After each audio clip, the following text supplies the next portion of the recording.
I ended my first year as a full-time YouTuber doing a campaign called the 25 Days of Canva, where I posted 25 tutorials in 25 days.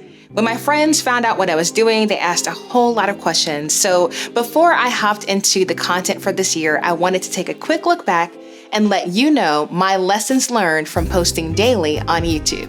Without further ado, let's hop in.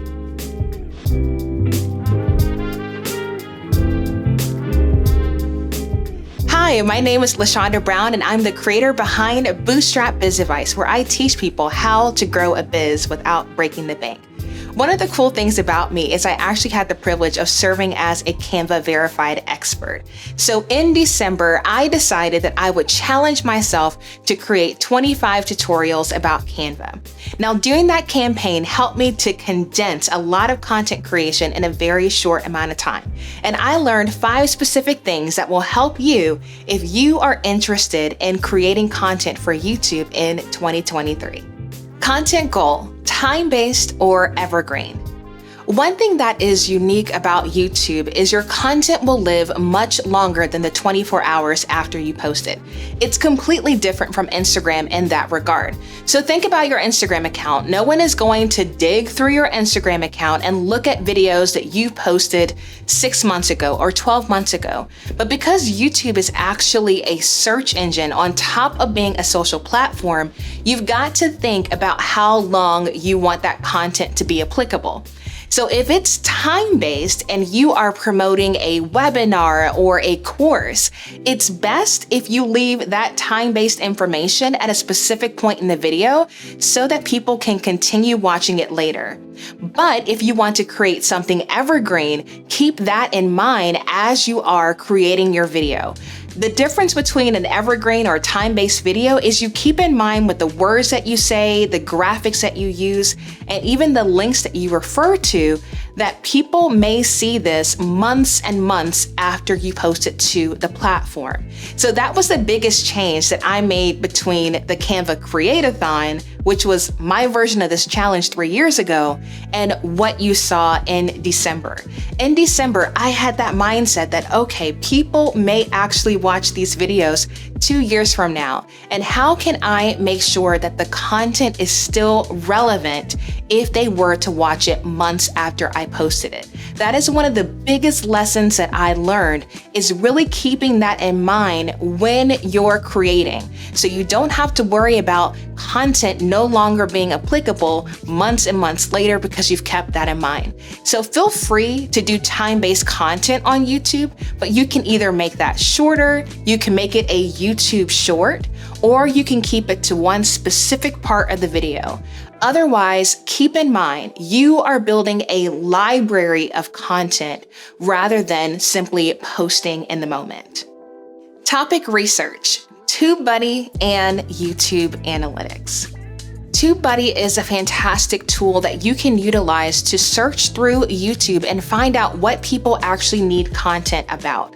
So if you find yourself wanting to create content for the platform and you don't know where to start, you can leverage a tool like TubeBuddy to help you to get there.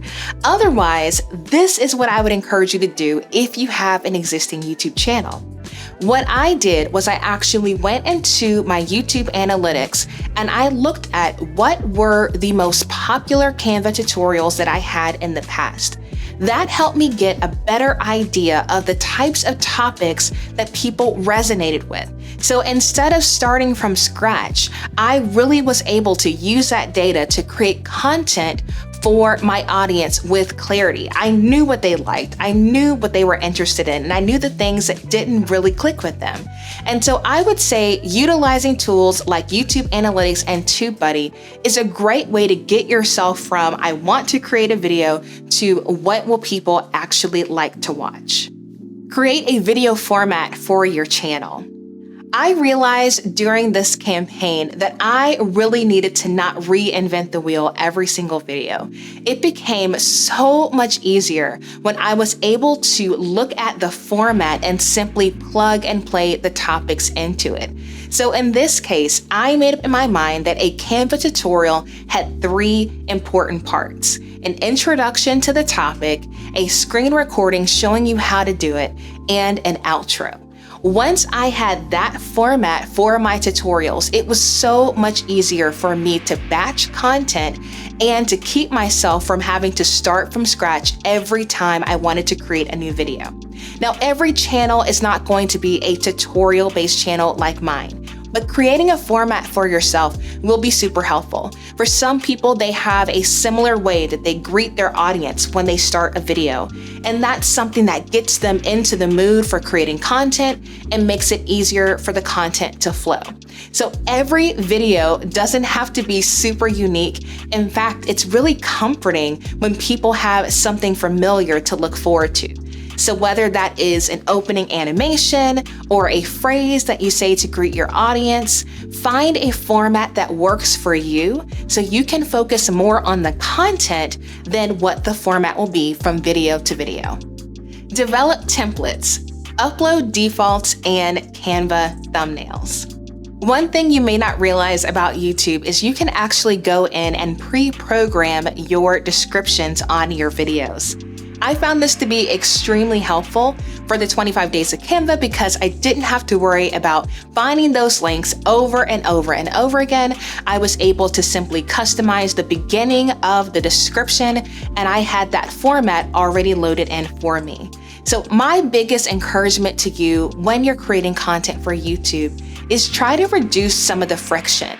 What are some of those things that every single video requires? If you can automate any of those processes and take that off your plate, you're going to find it easier to continue posting consistently. Another thing that I did to reduce the friction of creating these videos was creating Canva thumbnails for these tutorials. And so what I did is I created a single design file in Canva. And so each of those videos had a thumbnail contained in that design. So I was able to copy and paste the text. I was able to pull in images of me and my Canva t-shirt. And so the time that it took me to create my thumbnails went down drastically because I had a template for those thumbnails.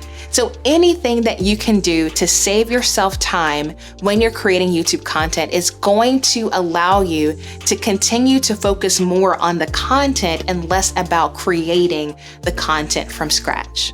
Have a backlog and utilize scheduling. I will tell you, if I didn't have any sort of backlog for this challenge, I wouldn't have been able to complete it. I filmed all of the intros and outros long before I recorded the screen recordings. Then I went back and added in those screen recordings, and then I was able to export them and post them to my channel. So whether you are creating tutorials or you're vlogging, one thing I've realized a lot of creators will do is they don't actually vlog real time. What you're seeing a week later may have been filmed a month ago, but they know that you'll still be interested in the content because it's still a great portrayal of their life. So you don't have to worry about posting in real time. You can have things already saved or in the queue, and you can utilize YouTube scheduling to post for you. So in my case, when we got closer to the Christmas holiday, I made sure that I utilized scheduling within YouTube so that YouTube would consistently post my content at 6 o'clock. And I didn't have to worry about going in, processing the video, and making sure that everything was just right every single day of that challenge. So I learned a lot doing the 25 days of Canva. Looking back on the Canva Create-a-thon, it is like day and night. And so my best advice to you, if you are wanting to create content for YouTube, if you're wanting to start a channel, you simply have to do it. You have to keep posting. Every time you post a video, it's a new opportunity to learn. And you can also leverage the experience of other YouTubers by watching their content about how to be great on the platform. Thank you so much for watching this video. Not only do I have resources available within the Bootstrap Club, I've got one specifically linked in the description below. If you're interested in generating passive income with YouTube, I have a 16-page guide all about YouTube to help you get started. Until next time, ta-ta for now.